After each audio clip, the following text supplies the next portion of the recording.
Esse é um episódio um pouco diferente do E Eu Com Isso, o podcast do Instituto Brasil-Israel. Hoje a gente vai falar sobre feminismo. Feminismo no judaísmo, na comunidade judaica e no ativismo comunitário.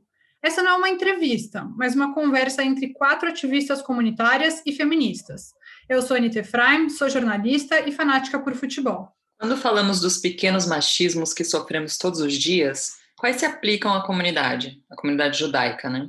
E você, que é mulher judia, quantas vezes já ouviu parentes próximos perguntando sobre casamento e filhos? Enfim, todos esses estereótipos de gênero que aparecem na nossa vida. Eu sou Amanda Hatzira, estudiosa de temas relacionados à cultura judaica e sociedade israelense. Quando falamos de liderança, seja ela religiosa, comunitária, a gente também costuma ser minoria, né? Quantas mulheres que já foram presidentes das importantes instituições judaicas do nosso país, e as rabinas, quando estão na sinagoga, têm algum papel de liderança ou ainda está subjugada embaixo de um rabino, né? Bom, como vocês sabem, eu sou Ana Clara Buchmann, mais conhecida como Malca. Esses dias, eu cunhei minha função comunitária como carreirista da comunidade. Acho que já é tanto tempo que eu estou começando a falar carreirista da comunidade. A nossa conversa hoje vai ser dividida em 4 blocos, e cada uma com tema para a gente dividir essa conversa. E para completar a mesa hoje no nosso episódio, a gente tem a Hannah Rosenbaum, direto de Israel. Vou pedir para ela se apresentar dessa vez, já que a gente está batendo papo.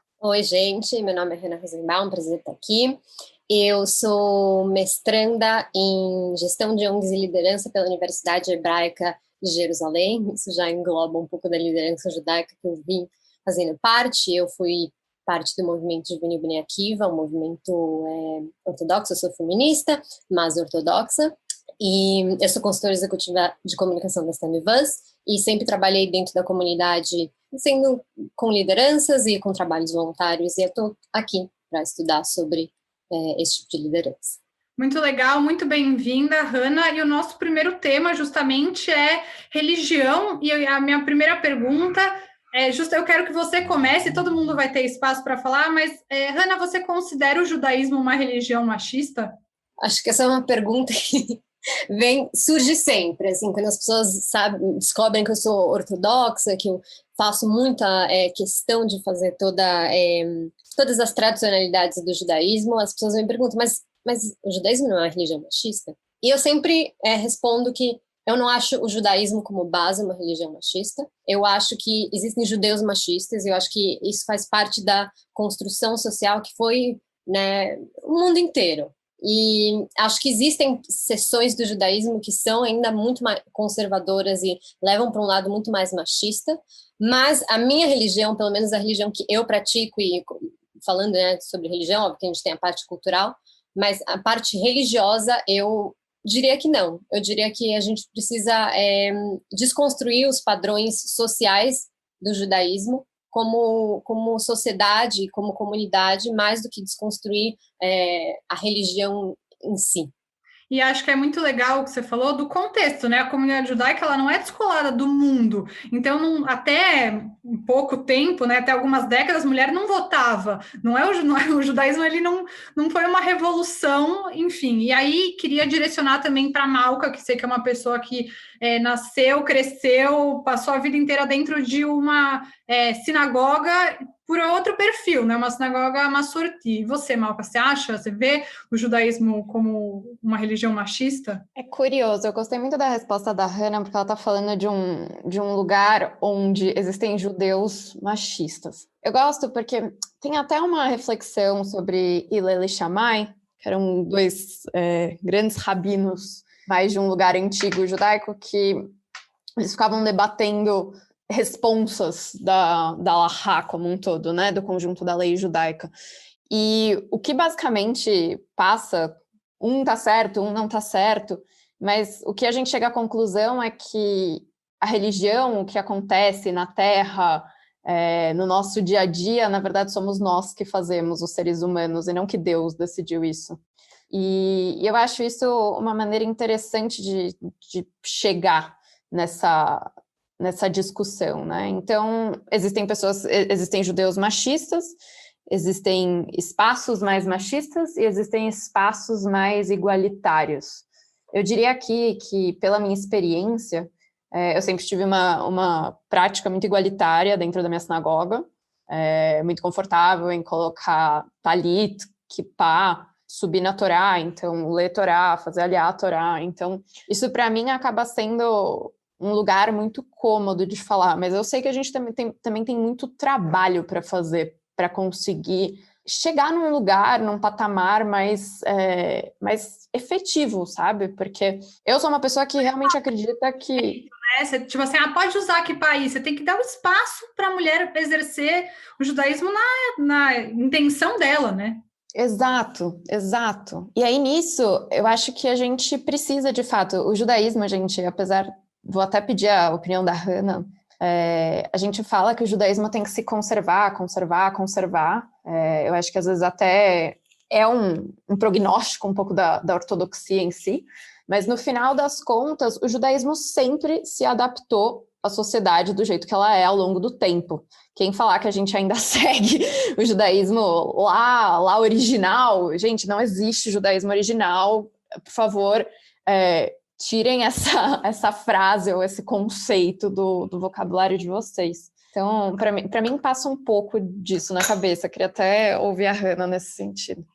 Só antes de passar para a Hannah, só para a Amanda também falar um pouquinho, eu sei que a Amanda vem de uma tradição bastante família tradicional judaica brasileira, né, Amanda? Você tem avós que são ligados à ortodoxia, e queria entender o que você via, via de machista numa interpretação da sua família, o que você ressignificou por um judaísmo mais feminista? Sim, enfim, eu venho, né, dessa tradição, mas eu também sou filha de um casamento misto, então, mas eu só passei a morar com meu pai, que não é judeu, quando eu tinha 12 anos de idade, então até os 12 anos de idade, né, que é a idade de bat mitzvah, né, para as meninas, eu vivia num mundo muito fechadinho, assim. Eu tinha uma visão sobre o judaísmo que, né, ao contrário da Malka, que teve essa experiência com o judaísmo liberal desde sempre, eu vivia um judaísmo... as coisas eram colocadas muito para mim como únicas possibilidades, então eu não via outras possibilidades. Para mim, o judaísmo que existia era aquele, né, que eu conhecia na minha sinagoga, dentro né, da minha família, de amigos da minha família. E por um bom tempo eu pensei, não, é isso, a minha vida tem um roteiro traçado, eu vou provavelmente me casar com alguém, ter filhos com um judeu, vou viver essa vida como os meus avós viveram, enfim, e tudo mudou quando eu fui morar com meu pai, então, e eu concordo muito com o que as meninas trouxeram, acho que elas disseram tudo, e é muito legal que a Hannah traga essa visão, né, de alguém que hoje ainda, que é ortodoxa, que tem esse contato, mas que é feminista, né, que pensa de forma progressista, porque eu acho que o que falta para a gente ocupar esses lugares de representatividade, de lugares de decisão na comunidade judaica, são referências. E eu acho que agora a gente ainda está muito aos poucos, sabe? A gente encontra ainda muito pouco, assim, a gente conhece poucas rabinas. Hoje, em exercício no Brasil, a gente não tem, assim, grandes referências, né, de mulheres que ocupam esses lugares de decisão dentro da comunidade judaica. Eu acho que faltam mulheres ocupando esses espaços. Então, a gente está pensando aqui, né, nesse primeiro bloco, em pensar, né, que mulheres existem nas fontes, né, judaicas, o que poderia ser feito para que a gente alcançasse, né, assim, uma maior equidade de gênero, né? Então, eu acho que são mulheres escrevendo, mulheres ocupando esses espaços, mas como que a gente faz isso, né? Como que a gente... Porque é algo que precisa ser construído de forma comunitária. Então, né, não são só as mulheres responsáveis por isso, né? Os homens são responsáveis por isso também. Eu também não acho que o judaísmo em si é uma religião machista, porque quem faz a religião somos nós, são as pessoas que vivem, né, o judaísmo. E, enfim, da adolescência até hoje, na minha vida adulta, eu aprendi a fazer o meu próprio judaísmo. Então, hoje eu sigo a linha Massorti, né, me considero assim dentro desse guarda-chuva que é o judaísmo liberal, enfim, não gosto também muito dessa palavra liberal, né, mas eu aprendi a ressignificar muito assim o que é o judaísmo na minha vida, e enfim, eu estou muito feliz que a gente está tendo esse papo, batendo esse papo. Acho que cada uma tem muito a contribuir, com visões muito diferentes e trajetórias de vida que vão, enfim, mostrar também o quanto, mesmo dentro do feminismo, dentro, né, de um feminismo que tem uma essência judaica, também há visões muito diferentes. Então isso é muito legal.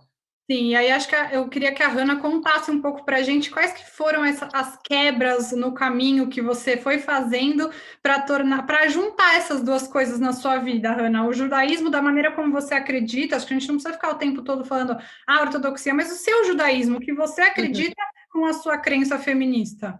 Claro, eu acho interessante falar sobre essa questão comunitária, porque eu realmente acho que falta muito representatividade em todas as linhas judaicas de uma mulher que...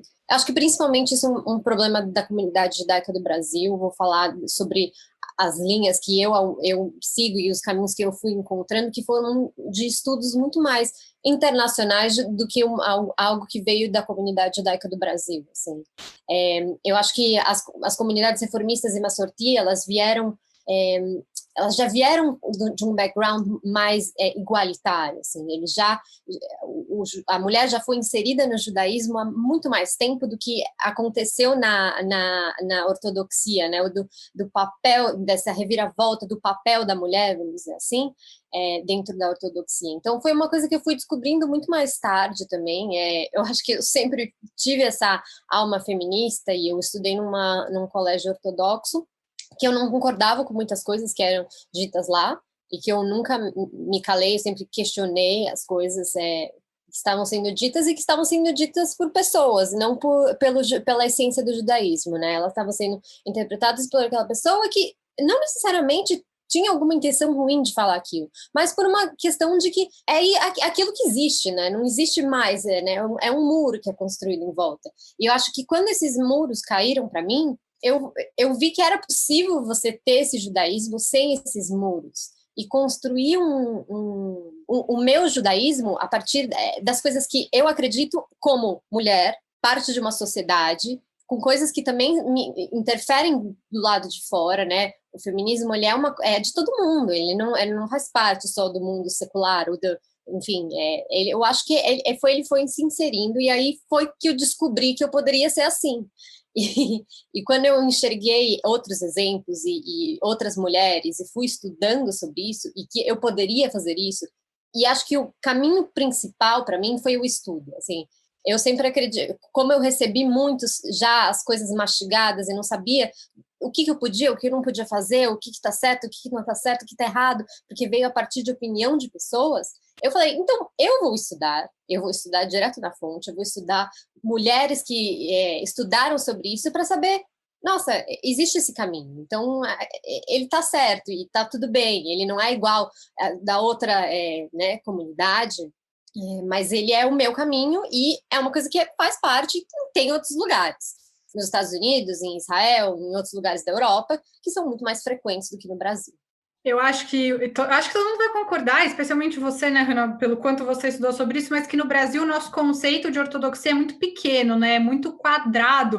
A gente sabe que nos Estados Unidos tem, inclusive, rabinas, que elas não são rabinas de púlpito, mas elas têm uma formação rabínica de estudar as fontes tal qual os rabinos ortodoxos. Acho que também o Brasil perde muito na sua diversidade judaica ao não conhecer. E aí já vou aproveitar que a Hannah falou de fontes, e eu queria perguntar... Só um comentário, desculpa.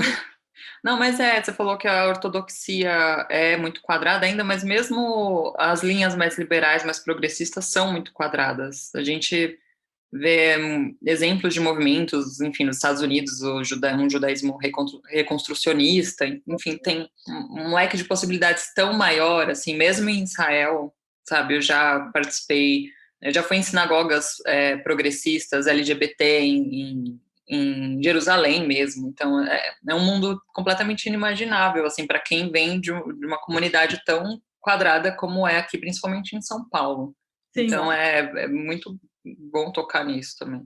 E falando sobre fontes, Malca, qual que é a visão das mulheres dentro das fontes judaicas e o que poderia demonstrar uma maior equidade de gênero dentro das nossas fontes? Acho que talvez, você acha que o problema é que as nossas fontes são muito interpretadas por homens ao longo da nossa história e não que faltem mulheres nas fontes, efetivamente? Curioso isso, né? Eu acho que existem respostas e respostas para isso. Eu estudei muito sobre isso, minha tese da faculdade foi sobre isso, meu TCC. E o que eu cheguei à conclusão é que, assim, a percepção feminina, ela está muito faltante em todas as nossas fontes. O papel da mulher é muito pequeno, o papel como mãe, como esposa, mesmo que ainda, mesmo dentro dessa caixinha, né, do que é um estereótipo feminino, a gente ainda está muito preso nesse sentido. E aí eu acho muito interessante os movimentos que vão acontecendo para tentar salvar isso, para tentar equilibrar de alguma maneira. Então, para os nossos ouvintes assistir A Tenda Vermelha no Netflix, que na verdade é um livro incrível da Anita Diamond, que fala sobre a perspectiva de Dinah. Ela simplesmente não é assim. É uma história enorme que teoricamente vem com Dinah, e eu acho que dura 2 parágrafos dentro da Torá. Então essas mulheres vão sendo quase que apagadas. E aí tem algumas filósofas rabinas hoje, em especial uma que é americana, chamada Judith Plaskow, que ela fala um pouco sobre a ideia de reescrever as fontes, de conseguir enriquecer as fontes com percepções mais femininas. Mas é claro que isso é muito mais polêmico do que parece, né? Porque a gente tem 3 formas de ver o Tanar, né? Então, 1, ele foi entregue por Deus, ele é perfeito do jeito que ele é. 2, ele veio de Deus, mas foi interpretado por homens. E 3, isso sempre esteve na mão dos homens. E aí, quando a gente está falando das 2 primeiras opções, fica difícil fazer essa releitura e conseguir encontrar equilíbrio. Eu entendo a provocação, eu acho a provocação super válida, porque na busca de representatividade, a gente também quer ser vista, né? Eu só não sei se tem uma solução para isso. Não, sim, total. E para além das fontes também, hoje a Hannah deve conhecer mais ainda, tem mulheres que escrevem Midrashim, que reescrevem as fontes, principalmente em Jerusalém. E a Malca falou de um TCC, mas pensando assim, no que é escrito sobre mulheres, para mulheres, assim, na minha graduação eu também comecei um projeto de pesquisa que analisava o que dentro da comunidade judaica aqui em São Paulo, escrito por mulheres e para mulheres. E a maior parte das coisas que são escritas, assim, publicadas, são escritas por homens, às vezes sobre assuntos da vida das mulheres, né? Enfim, pensando de judaísmo, né? Não em geral. Mas a gente precisa também escrever para a gente se tornar protagonistas, né? Sujeitos na nossa história, e não sempre objetos. Eu sinto que a gente é muito colocada sempre nessa posição do objeto, assim, e não como sujeitos. Bom, meninas, para dar continuidade nisso, acho que a gente está falando um pouco de fontes, como a gente se vê dentro da comunidade. Agora, se a gente pensar um pouco mais de comportamento, né? Eu acho que tem toda uma visão comportamental do onde a gente vive, como é a nossa comunidade. O que vocês veem que são pequenos machismos dentro da nossa comunidade e como que vocês se sentem sobre isso? Interessante que há uns anos a gente fez um seminário de vários madrihim juntos, de todas as nuot de São Paulo e algumas do Rio também. E eu fui como madrihá dos madrihim, a gente fez algumas atividades, e a gente fez uma que era especificamente sobre os machismos dentro das nuot.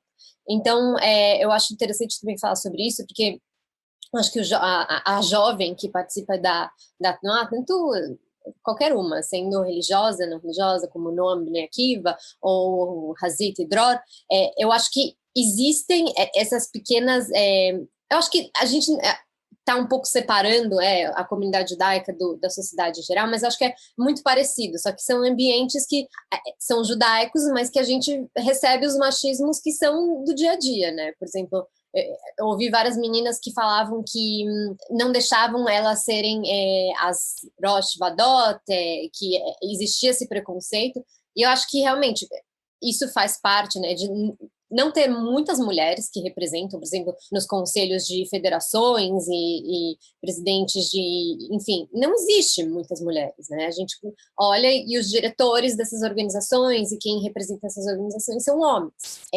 Mas eu acho que isso está diretamente ligado ao que está na sociedade em geral, né?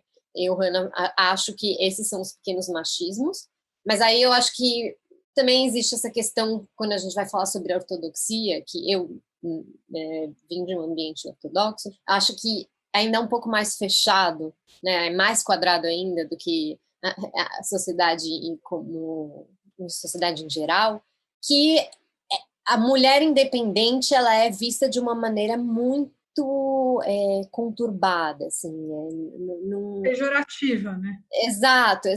Então não é uma bonito mulher independente, né?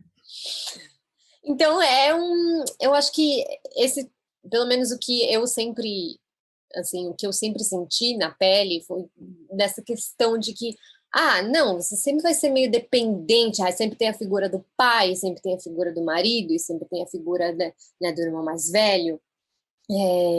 E eu acho que isso é muito forte, né? Porque, por exemplo, o homem ele é o que vai representar a família na sinagoga, né? Porque a mulher ela não tem um papel tão grande na sinagoga. Então, ele sempre vai ser o representante comunitário, digamos assim, né? Você é filha de quem? Você vai falar o nome do pai, né?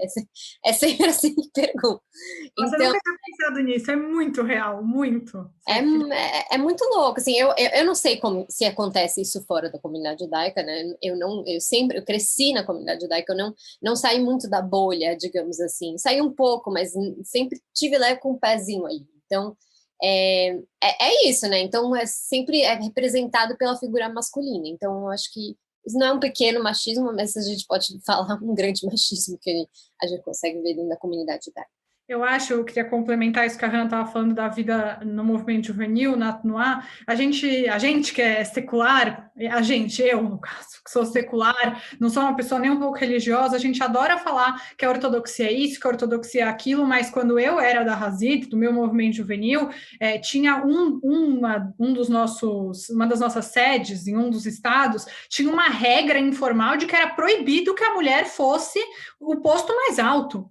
Um lugar que não é religioso, não é porque você não é religioso que você não é machista. Eu acho que mudou, hoje tem mulheres que assumam esse posto, mas durante muito tempo foram minoritárias, muito poucas, sempre ocupando o espaço mais voltado à educação, porque você não pode ser líder, você tem que cuidar da educação, que é coisa de mulher. Né, meio com essa pegada, então acho que a gente quer muito jogar a coisa ruim nos outros e não quer olhar os nossos próprios problemas, sabe? E acho que é muito bonito ver o quanto as novas gerações estão trazendo uma ideia, uma visão diferente, o quanto elas se esforçam, essas mulheres hoje elas brigam contra isso muito mais do que quando eu tinha 15, 16 anos, eu tinha a noção, a percepção, né, de brigar por isso. Acho que a Malca quer falar sobre isso também, mas só depois eu queria falar um pouco sobre como o machismo olha para os nossos corpos também dentro da comunidade. Eu acho que a gente vive numa comunidade muito padronizada esteticamente, até pela maioria esmagadora dos judeus serem brancos, mas acho que tem muita mulher na comunidade com distúrbios alimentares. Acho que é uma comunidade muito gordofóbica, e a mulher tem que estar sempre assim, linda, maravilhosa, de cabelo unha feita, senão ela não é vista da mesma maneira. Enfim, depois eu volto nesse assunto, que acho que a Malca quer falar sobre a questão do movimento juvenil também. Nossa, já veio várias coisas aí, né? Eu fiquei até confusa. Para mim tem muito a ver também como a gente cria os nossos filhos de agora, né? Eu acho que tem a coisa mais feminista que eu acredito que eu posso dizer hoje em dia é que a gente precisa criar homens melhores, acima de tudo. A gente precisa criar homens melhores. E eu acho que na comunidade a gente ainda falha muito em fazer isso, né? Eu acho que aí a Amanda, como educadora até de escola, aí pode complementar do quanto que isso também... Existem estereótipos e funcionamentos dentro da nossa bolha judaica, né? Gente, não estou falando bolha de um lugar crítico, né? Mas de um lugar que eu também vivi, que eu sei que tem vários estereótipos que são traduzidos. Gente, desculpa, isso foi a Golda, minha cachorra, que apareceu aqui. Eu ia trazer mesmo isso, assim, porque isso já começa na criação, educação, e eu que venho né, eu trabalhei já há muito tempo em escola judaica, a coisa muito era toda estruturada assim, baseada em estereótipos de gênero. Então, a menina judia vai fazer halá, o menino vai rezar e cada um vai assumir o seu papelzinho dentro ali do que deve ser uma vida judaica. Então, mesmo, né, Mas sei só lá... parênteses, quando tem evento também, mega halá bake, aí só pode... Não, mães e Aqui na minha filhas. casa não sei o que faço halá não, viu? Pois é, cara, enfim, eu já vi escola, conheço escola que meninas são proibidas de entrar em sinagoga, só quem entra em sinagoga para rezar são os meninos, as meninas rezam em sala de aula, nos corredores, e é uma coisa que assim, começa muito cedo, desde muito cedo, né, esse enraizamento, assim, do machismo, né, dentro da comunidade judaica. Eu queria até pedir para a Hannah falar um pouco sobre essa questão do corpo, Hannah, como é que o corpo da mulher é colocado nesse lugar de padrão. Acho que isso acontece em todo lugar, mas na comunidade muita gente sempre falou assim que sinagoga vira desfile de moda, que você tem que estar sempre impecável para ir na sinagoga. Não sei se você teve esse sentimento. Eu, não indo em sinagogas ortodoxas, indo em sinagogas liberais, sempre tive esse sentimento. Você acha também? Você sentia essa pressão de se arrumar para ir fazer uma coisa que tinha a ver com a sua alma, cara, rezar. Não, com certeza. E assim, eu acho que isso é uma questão muito exclusiva da comunidade judaica de São Paulo, tá? Porque agora eu moro em Israel, eu moro em Jerusalém, e assim, eu posso ir em sinagoga de qualquer tipo, as pessoas vão de Havaiana, sandalim, eu tenho sandalim, vou para a sinagoga de sandalim, não uso... Então, mas tem mesmo essa comunidade, essa questão, esse tabu de que você precisa ir arrumada à sinagoga. Para que você está indo na sinagoga? E é uma coisa super opressiva, né? É super opressivo, você se sente obrigado, assim. É uma coisa muito louca, assim, é um desfile, é realmente um desfile, e eu nunca fui, eu que sou formada em moda, tá? Digo que eu nunca tive essa preocupação, eu nunca quis parecer muito arrumada para ir na sinagoga, porque para mim ir à sinagoga era representar uma coisa de uma questão espiritual, assim, eu estava indo lá para rezar, para que eu preciso colocar um salto alto e 3 quilos de delineador no meu olho, assim, então eu acho que acaba, que também tem essa coisa de que as pessoas vão meio na sinagoga para arrumar um marido, então você precisa estar um pouco arrumada para, né, ver quem está, né, rondando ali e dar uma flertada ou, enfim, esperar que alguém te arrume para outro cara. Então, sim, esse é o espaço que a gente está indo para congregar, né? De todos os tipos. E o congregar, desculpa pelo uso da palavra, é onde as pessoas vão para ser e ser visto, né? Sim. Eu acho que é essa concepção que eu acho muito errada da sinagoga. Para que existe a sinagoga? A sinagoga foi feita para ser uma comunhão, porque agora no coronavírus que a gente consegue enxergar, eu acho que vale falar sobre a pandemia, rezar sozinho é muito diferente do que rezar, do que um serviço com várias pessoas. Eu acho que eu espero que as pessoas tenham percebido isso do papel realmente da sinagoga, né? Que não é para... Eu vejo muitas sinagogas que também fica uma barulheira e que as pessoas estão nesse papel de tipo ir lá para conversar e assim, muitas mulheres, porque elas não têm teoricamente a obrigação, elas estão indo lá, na verdade, eu estou falando da sinagoga ortodoxa, tá? Só parênteses. Como se elas não tivessem a obrigação de ir lá, mas elas estão indo porque elas querem fazer essa parte de congregar, e aí acaba virando isso, assim. Então, eu acho que hoje em dia está um pouco melhor, acho que eu vejo algumas sinagogas que tiveram um pouco de avanço nisso, e eu espero que depois dessa pandemia, eu acho que tenha essa percepção geral, e é isso, mas sim, eu concordo. E pegando esse gancho, aproveitando que a gente entrou no tema casamento, né, que é uma questão que sempre atravessa muito as vidas das mulheres, né, principalmente dentro da comunidade judaica, né, sempre existe essa pressão externa, sempre alguém espera com quem você vai casar, e você vai casar com um judeu, tem muito essa polêmica, que ainda é uma polêmica mesmo dentro das comunidades mais progressistas, né, a questão do casamento misto, né, esse medo do fantasma da assimilação que ronda e sempre paira sobre nós. Eu queria ouvir um pouco de vocês, né? Enfim, eu não sei a Hannah, mas a Anitta é casada, eu, enfim, moro com alguém, não sou casada oficialmente, mas tenho uma filha, o que também é um tabu, né? Tipo, como assim, né? Você teve filha, não casou, e não casou nem com um judeu, enfim, Eu acho que do que você polêmicas. está falando, eu nunca tinha nem percebido que, por conta do judaísmo, o ventre materno ser o que define, né? O judaísmo, a força se recai muito mais sobre a mulher do que sobre o homem, né? Sobre a decisão que ela toma. No geral, eu diria que a gente tem uma consciência comunitária muito complexa, né? Eu sinto que desde muito cedo a gente sabe o que é um casamento de sucesso, o que é uma história de sucesso dentro da comunidade, um casamento que deu certo. Eu acho que a gente tem exemplos muito claros disso. E às vezes eu acho que a gente até talvez se isola. Eu tenho a impressão que alguns relacionamentos na comunidade, eles existem apenas para cumprir uma função social. E que, não, tipo, e que você deixa de ter relacionamentos mais profundos, íntimos, interessantes como um todo, porque o cumprir essa função social de casar com alguém de dentro da comunidade é algo maior. Eu não sei se isso é muito polêmica, mas eu acho que isso acontece bastante. Mas eu queria também ouvir de vocês, porque eu acho que a gente não escuta assim, muitos exemplos, ou não sei se vocês conhecem, de mulheres judias que optaram por não casar, não serem mães, que saíram completamente assim, né, do esperado, assim, né, para uma mulher judia. Queria que vocês contassem um pouco, Hannah, da sua trajetória, assim. Eu conheço algumas mulheres que não casaram, mas que fizeram fertilização in vitro, né? E quiseram ser mães sem um cônjuge, sem o pai, digamos assim.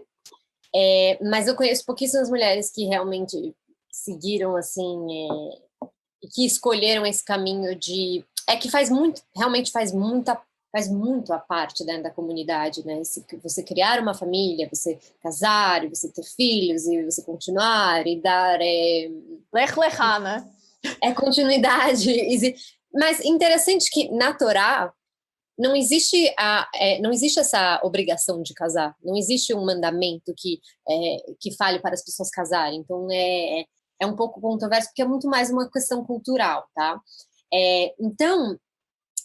Mas eu acho interessante também falar que quando eu penso no feminismo dentro do judaísmo, eu acho interessante notar que também tem mulheres que vão escolher fazer isso e que realmente está tudo bem, elas querem fazer parte dessa tradicionalidade e que às vezes até eu às vezes enxergo e falo, nossa, mas por que essa menina casou com esse cara? Tipo, mas que tá tudo bem, assim, e a gente às vezes tem esse preconceito de olhar para uma mulher que quis casar e que quis ter filho e quis ser dona de casa e quis fazer tudo que está dentro da tradicionalidade, dentro da comunidade, dentro do judaísmo como religião ou como cultura, enfim, e às vezes a gente olha de fora e tem esse preconceito, mas que é muito válido, porque isso também faz parte, né, da diversidade que é o judaísmo, que é essas mulheres. Acho que o problema tá quando elas não acham outra escolha por uma pressão e por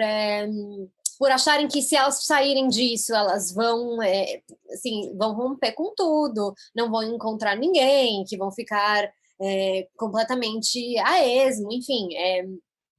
Então, eu acho legal, acho que essa noção, principalmente dentro da ortodoxia, que aceita que tanto a mulher feminista pode ser tradicional e pode ser querer fazer essas coisas e querer cuidar dos filhos e querer cuidar da família, quanto ela pode ter a opção de não, que tá tudo bem, assim, acho que ir quebrando com os nossos preconceitos, porque eu também tinha, assim, quando eu rompi essa barreira, né, do feminismo dentro da ortodoxia, que eu achava que era uma coisa muito mais tradicional, mas que não é isso.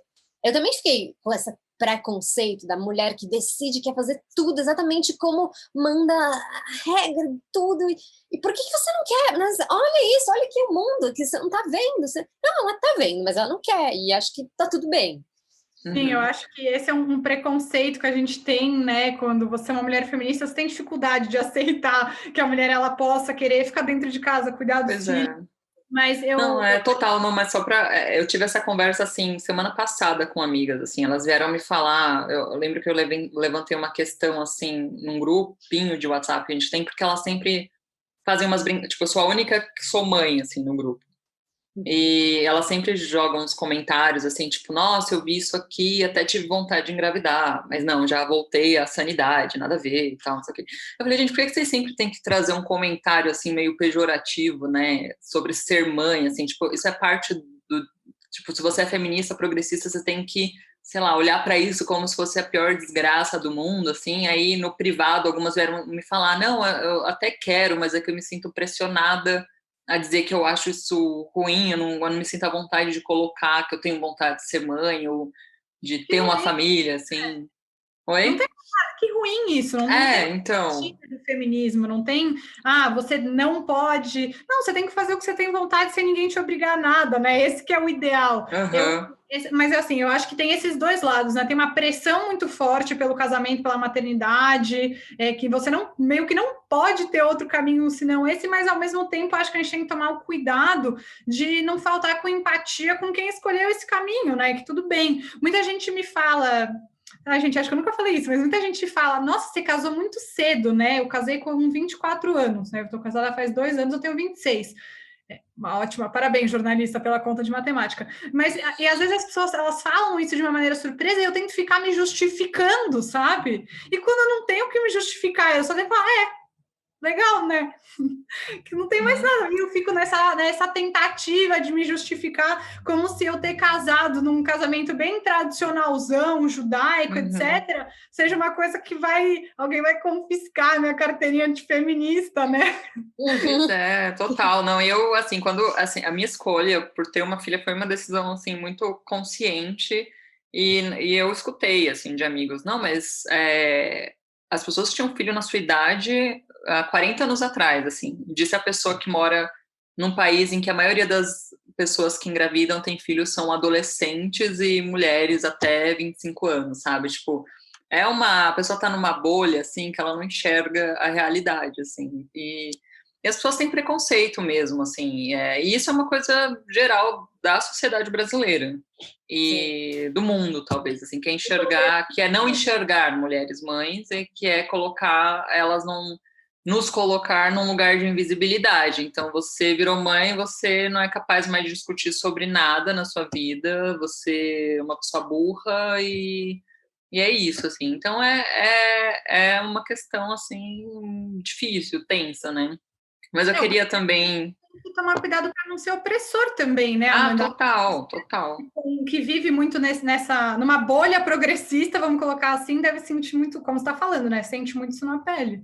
Total. E eu queria ouvir de vocês também que, enfim, se vocês acham que a comunidade judaica ainda endeusa muito esse conceito de família tradicional, né? Tipo, Anitta, você casou, né? Você sente essa pressão, as pessoas pressionam, tipo, casou agora, o que vem depois, ter filhos, né? Sim, Como que é isso? Eu sinto bastante, não na parte da minha família, porque eu também sou filha de casamento misto, uma família zero, família tradicional judaica, mas acho que no geral, sabe, eu me sinto mal, eu fico mal, dos meus amigos me perguntando, tipo, você casou, e agora? Quando vem meu sobrinho, tipo, cara, não é da sua conta, você sabe, assim, você paga minhas contas? Não, né? Deixa eu terminar o que eu quero fazer na minha vida, eu também faço mestrado, assim como a Hannah, enfim, todo mundo que tem uma vida acadêmica sabe que não tem muita condição de você conciliar qualquer outra coisa, talvez. E quem consegue, parabéns, mas a minha escolha não é agora, deixa eu decidir quando. Eu sinto essa pressão por parte de gente que não é religiosa, que se diz progressista. Eu, me sinto muito pressionada. Fiscais de útero, né? Exato. Fiscais de útero. Na verdade, eu queria comentar uma coisa que vem um pouco para o outro lado, falar sobre coisas positivas. Sobre, não pressão, mas sobre como eu percebo, como existem vários estudos de que pelo menos na ortodoxia feminista, que abriu espaço para mulheres que não queriam fazer parte do judaísmo por terem enxergado no judaísmo uma coisa muito fechada, quadrada, e que as pessoas não tinham espaço. Quando surgiu essa questão do feminismo dentro da ortodoxia e de que do movimento moderno ortodoxo, enfim, e de que as mulheres que também poderiam fazer parte, também poderiam trilhar outros caminhos sem um tipo de pressão de que é isso, acabou a escola, com 18 anos vai casar, ter filhos, acabou, assim, não tem mais nada. E abriu muito espaço para essas mulheres que voltaram, quiseram participar da religião, assim, existem muitos estudos de que mulheres que se encontraram de novo dentro do judaísmo, que estavam completamente afastadas de religião, né, no sentido religioso do judaísmo, e que encontraram nisso um caminho, e apesar de, sim, existir essa pressão, eu, pelo menos, sempre senti essa pressão, pelo menos na comunidade judaica, em São Paulo, casar, ter filhos, isso e aquilo, e não pode ser um casamento pequeno, tem que casar jovem, com um casamento gigante, e a mulher que não está casada aos 25 anos já é uma filha, você, né, não existe mais jeito, e que é muito mais construído fora do país e fora da comunidade, assim, aqui em Israel, pelo menos o que eu vejo na comunidade da Teleumi, as mulheres não tem essa pressão, né, comunitária. É porque a comunidade ela não fica cuidando da vida um do outro aqui. Não existe, aquela pessoa não está casada, mas já tem 25, olha, aquela pessoa não está tendo filho, já é casada há 2 anos, sabe? Porque essa distorção de tempo, né, é horrível. Exato. E aqui as pessoas não ficam cuidando muito da vida dos outros, assim. Eu acho que isso se repete também em algumas comunidades dos Estados Unidos, que também é muito mais aberto, mas eu acho que é passinhos de formiga na comunidade judaica de São Paulo, que eu espero que um dia alcance assim, essa liberdade das pessoas poderem fazer o que elas querem, sem o outro controlar o que aquela mulher está fazendo, sabe? Por que te interessa se a pessoa vai ter filhos ou não depois do casamento? Por que te interessa se ela está casada ou não? O que interfere na sua vida, sabe? Eu acho que isso é até um problema maior do que o machismo dentro da... É um problema de... Não sei nem dizer qual é o problema, mas é um problema psicológico, a pessoa precisa de tratamento, porque, né, e cuidar da própria vida. Terapia... Terapia sempre ajuda. E para a gente fechar, a gente queria ir para o nosso último tópico, que é liderança na comunidade judaica. A gente foi passando por esse tema ao longo do episódio, mas acho que é legal a gente falar para fechar sobre essa nova geração que está vindo aí, que em parte somos nós, e tem meninas mais novas do que a gente se empoderando, fazendo parte. Acho que é muito raro ainda que a gente veja mulheres em grandes cargos, na presidência de entidade, só quando é de assistência social. Aí elas estão, porque é o papel da mulher, né? Educação, desigualdade social, aí é pegada mais social, aí coloca uma mulher. Mas na política comunitária, por exemplo, ainda tem muito pouco. Então, eu começar com a Malca, eu queria saber o que você acha sobre essa nova geração. Você vê um novo sol nascendo, uma esperança de uma mudança? Foi poético. Ótimo, um bom sol nascendo. Assim, eu não tenho muita resposta para isso, porque estamos aqui as 4 provas vivas de que, as coisas estão mudando. E acho que 4 pessoas aqui que são, de alguma maneira, referência na comunidade em certas coisas. Admiro vocês, mulheres. Então, assim, eu acho que hoje, principalmente talvez mais fora da bolha, a gente está talvez em outros colégios, né, que não judaicos, eu acredito que as mudanças demoram mais para acontecer dentro de colégio judaico. As meninas estão muito mais espertas do que quando eu tinha 15 anos. Eu era uma idiota. Então, assim, eu acho que a gente tá melhorando e evoluindo com o tempo. Então, eu acho que, assim, tem, sim, esperança. E, para mim, o principal dessa discussão nesse momento, eu acho que é a Hannah contar um pouco para a gente o que está acontecendo dentro da ortodoxia. Porque hoje a gente já sabe que rabinas são ordenadas aí dentro dos movimentos liberais, quase que desde os anos 70, um pouquinho para frente. A gente tem aí na Kotel acontecendo em Israel.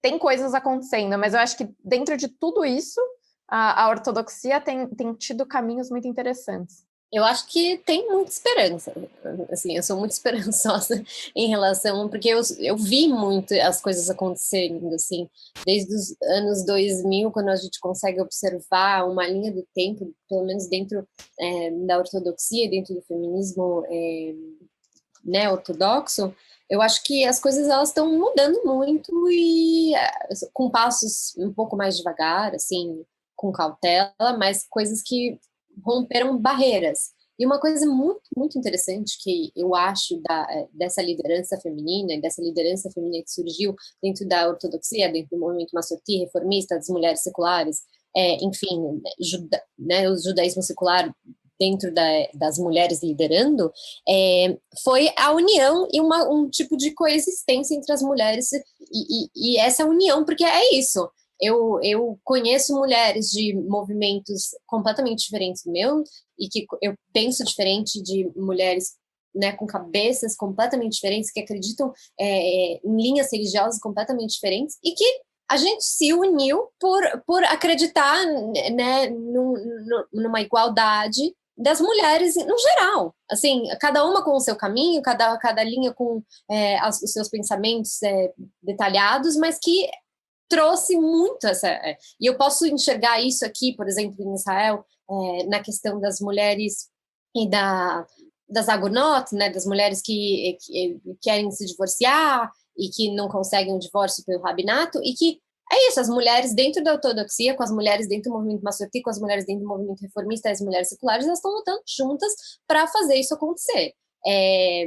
Falta lideranças femininas fora, né, do país, né, fora de Israel, eu acho que falta muito, porque a gente ainda não tem essa representatividade, a gente não tem rabinas ou mulheres responsáveis, yotzot alahá, que a gente fala, dentro do Brasil, assim, não existe, assim, não vejo muita chance disso existir no futuro próximo, mas eu acho que quando a gente conseguir importar, né, digamos, mandar de Israel, mandar de outros lugares, essas lideranças, essas representatividades, acho que vai surgir uma coisa maravilhosa junto, entendeu?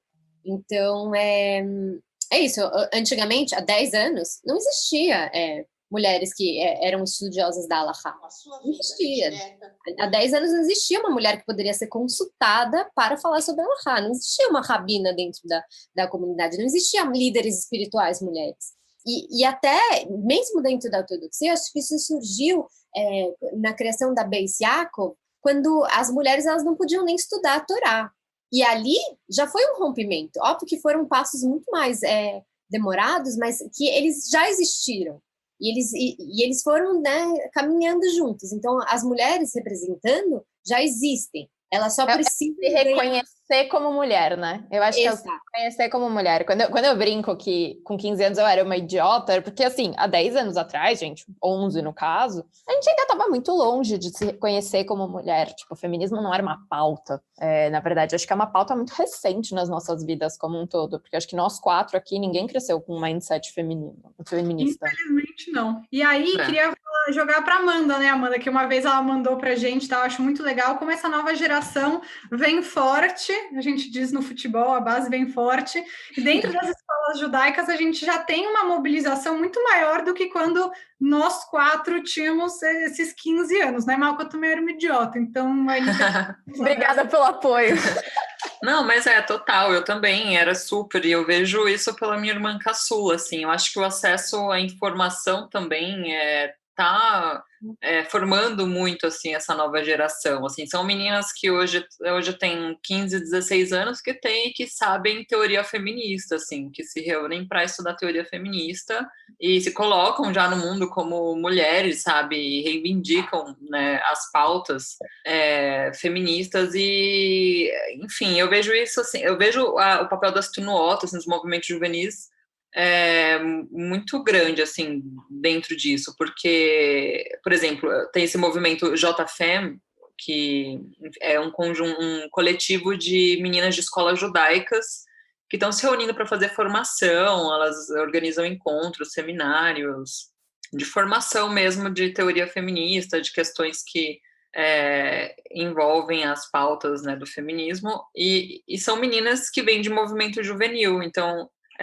progressistas, e eu acho incrível, porque eu tenho alunas nesse movimento que vieram de uma escola que proíbe meninas de entrar na sinagoga, então eu acho impressionante que elas se mobilizem desse jeito. Claro, é uma coisa que está surgindo muito aos poucos, assim. Eu já tinha ouvido falar de coletivo feminista, sei lá, no Eliezer, que é uma escola do Rio de Janeiro, que é conhecida como uma escola progressista. Mas, né, surgirem movimentos assim de escolas mais tradicionais, enfim, moderno ortodoxas, eu acho que dá uma esperança, assim, tipo, não, tá surgindo de mais lugares, a gente tá vendo as meninas se interessarem, né, olharem mais para esses espaços e quererem ocupar eles, procurarem referências. Então, aos poucos, as coisas estão indo muito devagar ainda. A gente está no século XXI e as coisas ainda dentro da comunidade estão indo muito devagar, mas está acontecendo. Então, eu tenho esperança também, assim como vocês, e realmente espero que a gente caminhe cada vez mais rápido nesse sentido, de abrir mais espaço para a gente. Demais, acho que é muito bom fechar com uma mensagem de esperança, de ver que vem um futuro muito interessante por aí, para a gente mudar, né, aquelas paredes de quadros de confederações e federações israelitas que só tem um bando de homem branco, sem ofensas aos homens brancos, tem até amigos que são, mas acho que a gente está precisando mudar um pouco. Homem branco e velho, né? Então, acho que isso aqui a gente tem um mérito enorme, assim, de trazer essa discussão, né, entre meninas, mulheres tão jovens, assim, porque também é uma questão. Sim, e agradecer muito a Hannah, porque por ser uma visão bem diferente da minha, da Amanda e da Malca, e quando a gente falou de fazer esse episódio, a gente sabia que a gente poderia ir mais fundo e trazer uma visão tão rica quanto a sua, Hannah. Então, muito obrigada pela sua presença aqui com a gente, acho que fez toda a diferença. E vamos juntas nessa. Meu recado final, gente, mulheres, não existe nenhum lugar escrito que você não pode fazer algo. Coloque isso na cabeça de todas vocês. Boa. Obrigada mesmo, meninas. Foi ótimo o papo hoje, Hannah. Foi um prazer te escutar. E vou escutar de novo depois que o episódio sair, porque eu adorei tudo. Obrigada, gente. Foi um prazer. Eu também, essa mensagem que a Malca falou, eu acho que mulheres, procurem o seu caminho, sabe? O seu caminho de judaísmo, e não deixem construções fazerem parte do caminho, sabe? Dentro da religião. Porque eu acho que o judaísmo é maravilhoso, é só cavar mais fundo para encontrar. Isso, e não deixar a falta de referência também nos impedir de ocupar os espaços. Acho que a gente pode se tornar nossas próprias referências e nos tornarmos referências para outras, né? Então, acho importante isso também. Muito. Meninas, obrigada para quem ouviu a gente até aqui. Até semana que vem. Um beijo. Até, gente. Beijo.